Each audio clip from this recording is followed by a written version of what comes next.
రఘునాథ్ రారా, బయటకు రా. ఈ రోజు నీ ఎంత తెలుసుకోవడానికే వచ్చా.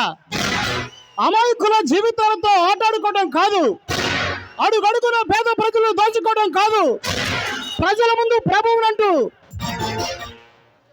ప్రజా సేవను వ్యాపారంగా మార్చే నీవు నీ రాజకీయ ముసుగు తొలగిస్తా.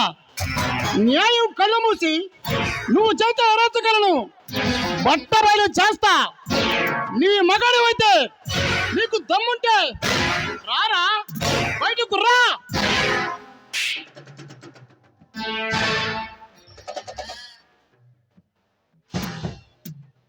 ఓ యేసునాథ్, నీవు ఇంకా బ్రతికే ఉన్నావా? గుర్తు పట్టావా?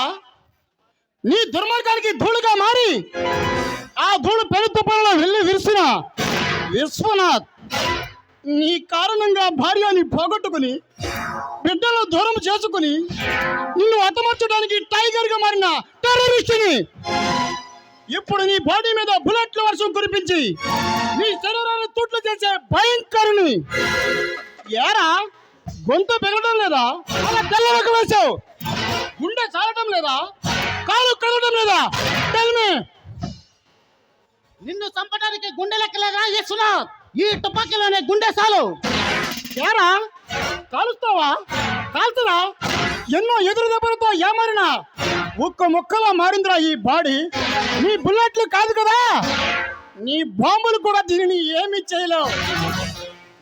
అది ఉక్కు బాడియో, ఊరకాయ జాడియో నాకు బాగా తెలుసు. మర్యాదగా వచ్చిన దారిని వెళ్ళిపోతే బ్రతికిపోతావు, లేదా నా చేతిలో సస్తావు.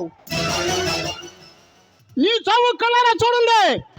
నాకు చావు లేదు, నీకు చుట్టి పేర్చండి. నాకు మనశ్శాంతి లేదు. అంతటి సమర్థుడు అని నమ్మకం ఉంటే నిరూపించుకో.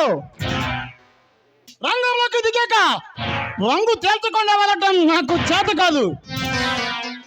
సవాల్ చేశాక సవాల్ని చూడకుండా వెళ్ళడం నాకు చేత కాదు.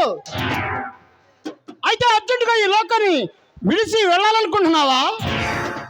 లేదు, వెరీ అర్జెంట్ గా నీ రక్తాన్ని సవి చూడాలనుకుంటున్నాను. నా రక్తం కళ్ళ చూసే ముందు నీ రక్తం భూమిపై పడకుండా కాపాడుకో. విశ్వనాథ్, నాకు ఎదురు తిరిగే నరేంద్ర భూపతి ప్రాణాలు కోల్పోయాడు. నన్ను ఢీకొట్టాలని ప్రయత్నించి నీవు ఏకాకమయ్యావు. ఇప్పుడు నా చేతిలో నీవు సాకముందే ఎక్కడ నుండి బయటపడు. ఈ రోజు నా చేతిలో నీ సావు ఆ బ్రహ్మదేవుడే డిసైడ్ చేశాడు. బేవకో, అది అసాధ్యం. మిస్టర్ రఘునాథ్, ఇంతసేపు నాలో సహనాన్ని చూసావు. నాలో నిద్రిస్తున్న రుద్రసింహాన్ని రెచ్చగొట్టకు, భస్మం అయిపోతావు. అది ఎంతటి భస్మమైనా బ్రాంతిలో కలుపుకు తాగగల కాలయముండి నేను. నన్ను చంపాలంటే నీవు మరో జన్మ ఎత్తాలి. మరో జన్మ దాకా ఎందుకు? ఈ జన్మలో నిన్ను చంపుతా. అయితే కమాన్.